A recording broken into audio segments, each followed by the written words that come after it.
Hey everyone, J-Ro here, back with another video. Today it is my honor to bring to you a showcase for the new first anniversary Yuffie weapon, limited weapon, the Bahamut cutter, along with her outfit, the Bahamut Mantle. Alright, let's check it out and see what it does. The Bahamut Mantle is very similar to, is basically the same carbon copy of Bahamut Garb. It has attack all allies 5%, which 5 points, which will net you physical and magical attack plus 10 and 5%. Along with Bahamut's Bite, which will give you physical attack 5%, and when the command gauge is full, physical ability damage will do 10% more damage. So exactly the same as Cloud, nothing's different there. Now we have two that we can put on a team together.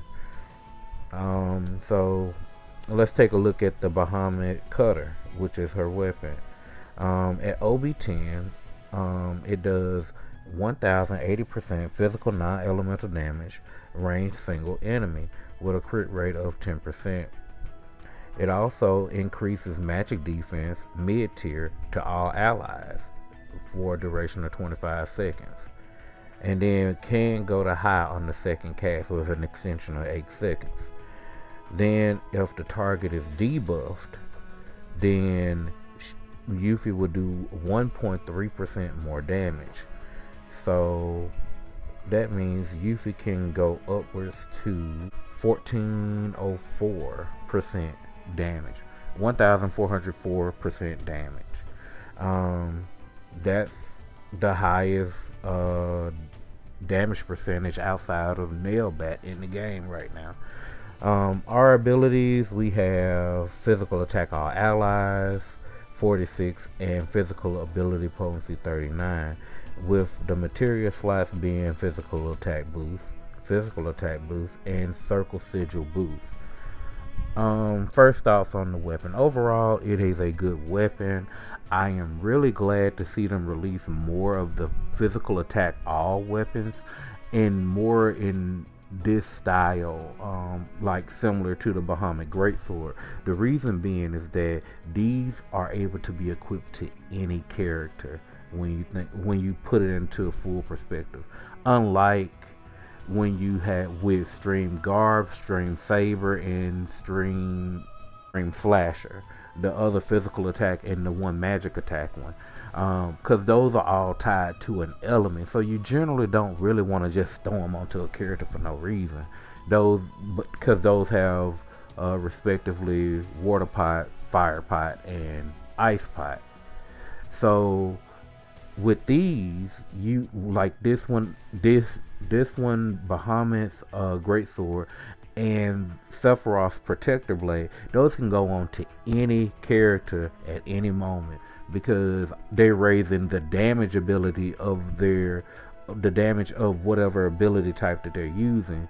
So in this case with Yuffie, we're boosting physical damage. In the case with the Greatsword, physical damage. In the case of Protector Blade, magic damage. So that makes it great for a utility weapon, no matter what the case may be. This weapon can't get old no time soon, unless they power creep the physical attack all allies. So, in my case, I went ahead and branded mine, and I ended up getting a brand with physical defense 9, physical attack 40, and I was able to up the command ability by 3%, which allowed my Razor Wings ability to be 1112% instead of the 1080%, which means now I can do 1441% damage, physical non-elemental damage versus the 1404%, which is amazing. So alright, so yeah, I got the weapon and everything. So how do we build Yuffie with this weapon? Well, first let's kind of take a look at what Yuffie has in her arsenal. First thing to note about Yuffie is that when she released, she brought the buff debuff extension mechanic along with her. And in her kit, her original kit, she had the Twin Viper, which causes poison, which has a 70% rate of poison nonetheless. She has all three main imperils: the Ice Imperil with her pinwheel, the Boomerang for Fire Imperil, and her Wind Slash for Lightning Imperil, Thunder Imperil. She also, on her release banner, received one other buffing weapon, which was the Arctic Star, which allows her to buff a character by high tier on first cast, and also along with buffing that character, she can buff herself. She was the original character that allowed us to buff two characters at once for physical attack. Alright, so how would we want to build Yuffie to begin with? Well, the way we look at it, she can, since she has the ability to raise magic defense along with doing damage, her original kit style of buff debuff extension works perfectly here, because when you attack, you're gonna raise the magic defense, and you want that magic defense. If she's the only one providing that buff to the team, you want to allow that to be there for as long as you possibly can. So Arctic Star in the second hand is perfect because it comes with, at OB10 120, it comes with physical attack 46 and buff debuff extension 39. Alright, so what else can we put on her? Well, the way I built her in this case, I built her in the ideal of being a self-sufficient DPS. So with these weapons, the Pumpkin Lamppost for physical attack and ability potency, the Gilreed for physical attack limit break potency, and then Glavenus Sword for HP and physical ability potency. Alternatively, for Glavenus, you could always put in, let's go take a look at it right quick.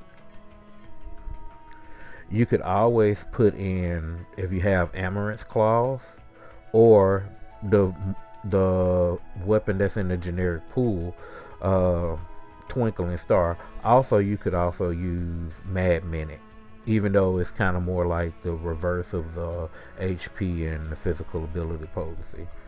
Alright. And so with that, I got her rocking a physical attack of level 7, physical ability potency of level 7, ability potency level 3, and a limit break potency of level 4, and buff debuff extension is at level 3 in this case. But you could also always change the Gilreed for another one of her weapons, her buff debuff extension weapon, Wind Slash. It allows you to keep the physical attack and increase your buff duration from a level 3 to a level 5, so 150% extra duration. Alright, and so just like I noted just a minute ago, Yuffie came with elemental resistance down weapons as well, and of course Wind Slash is one of them. So in this case, all I would have to do if I wanted to use one would be to swap it from the sub weapons to the second hand, and now she can not only provide magic defense up, but then she can also provide a thunder resist down. Great for Leviathan. She also has her 4-point shuriken, which can reduce physical attack to mid potency. And that's it as far as her in her debuff style build. But what about if we wanted her to be an elemental DPS? She not only has a debuffing weapon, but she also has 2 Arcanums. She has the Wind Arcanum, and she also has an Earth Arcanum. Both are physical, and both of those weapons are physical based. So you can just put the diner tray and the wind arc on them all, or you can put on Hawkeye and her, what is that costume called? The Shinobi Hawk, and get a elemental DPS as well, which I will showcase a debuff build. And I couldn't find an enemy that was difficult enough to do a wind or earth DPS on, so I just went ahead and I'm gonna showcase you a non-elemental build as well. So what else can we do with Yuffie? Well, those are the two main things. So with this new weapon, Yuffie is now able to be secondary DPS and support in the same kit at the same time. So if you just so happen to didn't pull for Kimura's wand, this would be kind of a good. This would be a alternate way of looking at it, because you could put on, like I said, Arctic Star, and this is basically, these two moves are Kimura wand with extra steps. You know, you got your Bahamut's cutter here, providing you with the magical defense, and then you got the Arctic Star providing you with the physical attack up. And both of those are 4 ATB moves. That's 8 ATB, so 4 more than you normally would use. Okay, so let's go take a look at my build that I have set up for the Bahamut fight. Alright, so here I am doing the self-buffing build with my maximum weapons that I can put on. So Bahamut's cutter, the Arctic Star to provide herself with a physical attack up. And then I put my strongest weapons on her. The Zidane sword, which you can replace that with, just like before, you can replace that with either Killer Hornet or Ceremonial Sword Z. Same exact R abilities when they're at 120. The Wind Slash is great for the help with her extensions. And then I'm using Glavinus, but just like I mentioned earlier, you can use Amaranth Claws, or you can use the Twinkling Star, if provided you're not using exactly like I am in this case. But you can use Twinkling Star, or you can use Mad Minute. Alright, so with that, we're going to take a look at what I got her at for stats here. 12k HP, 9.7 physical attack, magic defense 157. Her R abilities ended up being a level 7 physical attack, a level 7 physical ability potency, and a level 5 buff debuff extension. And as you can see, along with her having she has pack attack all, physical attack all allies, and then attack all allies. And then Tifa has physical attack all allies level 3. So, and Zack has physical attack all allies level 6. So how is that possible? Well, let's go take a look at Zack real quick. Because of the release of this weapon, we now have 4 physical attack all weapons. And with them at OB10, they provide, in the sub weapons, they provide 3 points each. So now you can use, just like in the what I mentioned earlier about providing this being usable with almost basically with any character, because it has physical ability potency, it's able to be done. But in this case, Zack is a debuffer, so I'm just really putting it here to boost all the way to level 6. Zack is here with his Twinkling Star and Arc Sword, because I couldn't figure out nothing else to do with it. Alright, so let's get into this fight real quick. Let's see how well Yuffie does on their own.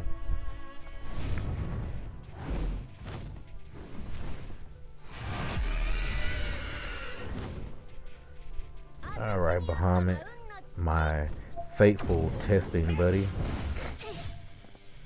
Alright, so I will start off with using Razor Wings. I'll let Tifa and Zack do what they need to do. And she crit off the bat. I just want to see one without crit. Alright. Wow, I critted twice. Okay. Yuffie wants to show out today. Okay. I'm here for it. Alright, fully debuffed, and so we should be able to tank this hit with no problem.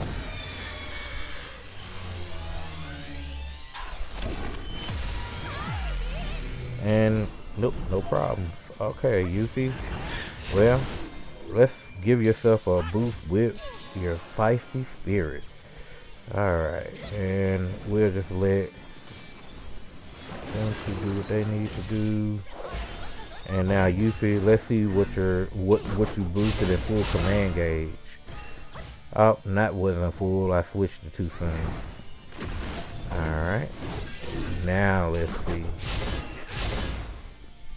Okay, 135k is nothing to scoff at for non-elemental.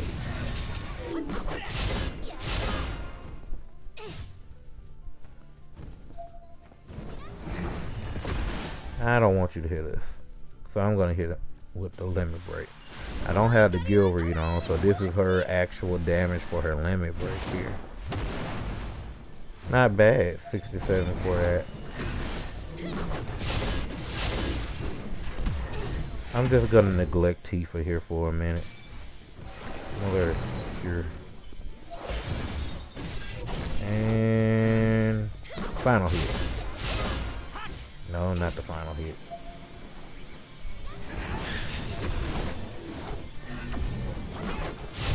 And final hit. Okay.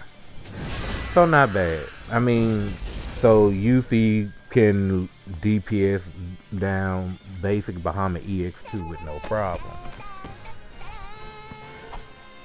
Alright. So now that we have that done, let's go check out Yuffie as a support in this case, as a secondary DPS, but also a support.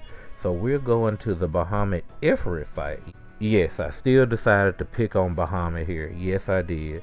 So we're going to go click on the already made team. And in this case, I'm bringing Cloud.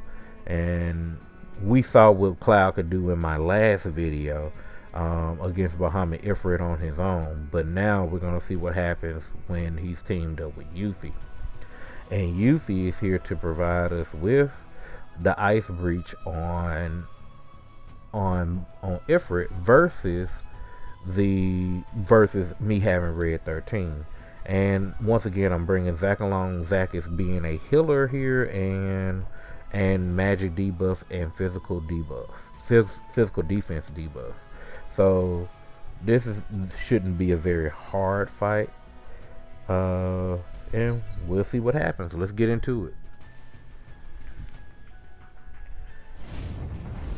Alright, hello Bahamut, hello Ifrit.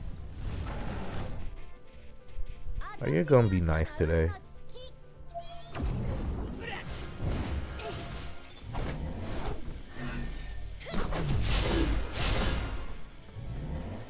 Okay, I was almost a little too early, and and here's Yuffie providing us with that magic defense boost. While Zac is taking down the physical attack, I mean the magic attack, and Cloud is just attacking. Wow, they almost defeated. No, Bahamut is defeated. Wow, was not expecting Bahamut to be defeated there.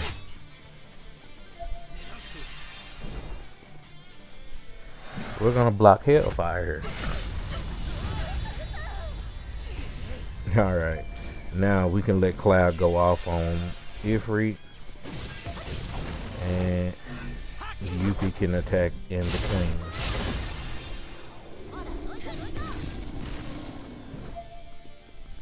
And as you can see,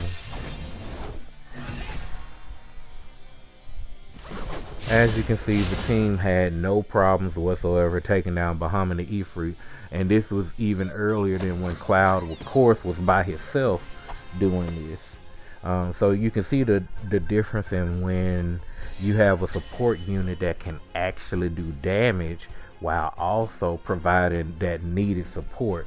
because here Yuffie was providing us with the magic defense up and providing us with the ice resist down on Ifrit, so Cloud could put out maximum output damage. So there you have it. If you guys liked this video, if you haven't already, check out my video on the damage comparison between Yuffie's Bahamut Cutter and Cloud's the dang sword. I posted that a little bit earlier than this video, and it's basically meant to go in association with this video. So I hope you guys go check that out. It's a great video. I hope that this helps someone decide on if they want to pull for Yuffie's Bahamut Cutter or not. In my opinion, if you already have Zidane or Kimura's wand, you can kind of sort of skip this and see what the rest of the banners are gonna be for the first anniversary.